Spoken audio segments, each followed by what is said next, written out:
बहुत पुरानी बात है। एक राजा हुआ करते थे जिनका नाम दीप सिंह था। जैसे ही सोकर उठे तो उनको बहुत तेज प्यास लगी थी, पर उन्होंने देखा उनके आसपास कोई भी नौकर नहीं थे। उन्होंने जोर से आवाज़ लगाई और पानी लाने को कहा। तभी उनके कमरे से एक कूड़ा साफ करने वाला नौकर जा रहा था। उसने देखा राजा को प्यास लगी है तो वह दौड़कर राजा के लिए पानी ले आया। राजा को ये बात बहुत बुरी लगी, पर उनको प्यास लगी थी तो उन्होंने पानी पी लिया और उसको बाहर जाने का आदेश दिया। जब राजा के नौकर आ गए तब राजा ने सबको डांटा और कहा, तुम लोगों को मेरी सेवा में बिल्कुल भी ध्यान नहीं है। मेरे पास पीने का पानी क्यों नहीं रखा गया? कुछ ही देर में राजा का पेट दर्द होने लगा और उनकी तबीयत बिगड़ गई।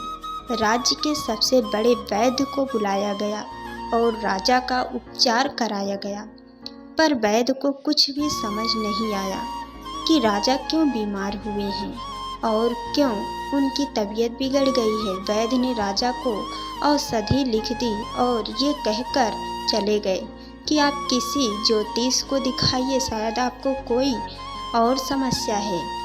बुद्धिमानी की कहानी। राजा के आदेश पर बहुत जल्द ज्योतिष को बुलाया गया। ज्योतिष ने आकर राजा से कहा, आप पर किसी मनहूस का छाया पड़ गया है, इसलिए आपकी तबीयत बिगड़ गई है। राजा को तुरंत याद आया कि एक कचरा वाले नौकर ने आज पानी दिया था। राजा ने तुरंत उस कचरे वाले को मृत्यु दंड का आदेश दिया। उस राजा के पास एक बहुत बुद्धिमान मंत्री था। जैसे ही मंत्री के पास ये आदेश पहुंचा तो मंत्री को बहुत दुख हुआ और उन्होंने राजा को सबक सिखाने का फैसला किया। आप बुद्धिमानी की कहानी पढ़ रहे हैं। मंत्री राजा के पास पहुंचा और कहने लगा, अगर मैं आपको इससे बड़ा मनहूस दिखा दूं तो क्या आप उस नौकर की सज़ा माफ़ कर दोगे? राजा ने अकड़ में कहा, हाँ, अगर तुम मुझे उससे बड़ा मनहूस दिखा दो तो मैं पक्का उसकी सज़ा माफ़ कर दूंगा। मंत्री ने एक बड़ा सा शीशा उठाया और राजा के सामने रख दिया और कहा, देखो महाराज, इसमें सबसे बड़ा मनहूस है।